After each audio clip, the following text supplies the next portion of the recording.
ગુજરાતના રાજ્યપાલ આચાર્ય દેવવ્રતનો કાર્યકાળ 22 જુલાઈએ પૂર્ણ થશે। આનંદીબેન પટેલ પણ થશે નિવૃત્ત। ગુજરાતના રાજ્યપાલ આચાર્ય દેવવ્રતનો 5 વર્ષનો કાર્યકાળ 22મી જુલાઈએ પૂર્ણ થઈ રહ્યો છે, ત્યારે કેન્દ્ર સરકારે ગુજરાત માટે નવા રાજ્યપાલની તજલાશ શરૂ કરી દીધી છે। આચાર્ય દેવવ્રત 22મી જુલાઈ 2019માં રાજ્યપાલ તરીકે આરૂઢ થયા હતા।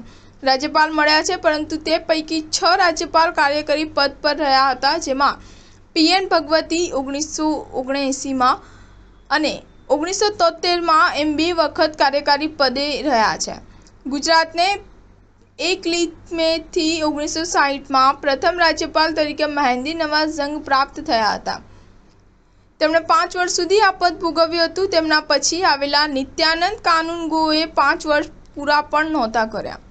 ગુજરાતમાં યુપીએ સરકારમાં ડોક્ટર કમલા બેનિવાલે 5 વર્ષ પૂરા કર્યા પછી કાર્યકારી રાજ્યપાલ તરીકે માર્ગારેટ આલ્વાને મૂકવામાં આવ્યા હતા, પરંતુ ત્યાર પછી કેન્દ્રમાં એનડીએની સરકાર આવતા રાજ્યપાલ તરીકે ઓમ પ્રકાશ કોહલીની વરણી થઈ હતી। ગુજરાતમાં આચાર્ય દેવવ્રતે શરૂઆતથી જ તેમના કાર્યકાળમાં ગાય આધારિત પ્રાકૃતિક ખેતીને પ્રાધાન્ય આપી ગુજરાતનો પ્રવાસ કર્યો છે અને ખેડૂતોને રાસાયણિક ખેતી છોડી કુદરતી રીતે ખેતી કરવા માટે પ્રોત્સાહિત કર્યા છે।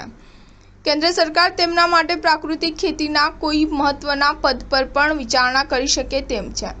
ગુજરાતમાં ભૂતકાળમાં એવો એક પણ દાખલો બન્યો નથી કે કોઈ રાજ્યપાલને બીજી ટર્મ માટે ચાલુ રાખવામાં આવ્યા હોય, એટલે કે ગુજરાતને હવે નવા રાજ્યપાલ મળવાની શક્યતા છે। સ્ટાર ન્યૂઝ 7 હંમેશા સચ્ચાઈની સાથે।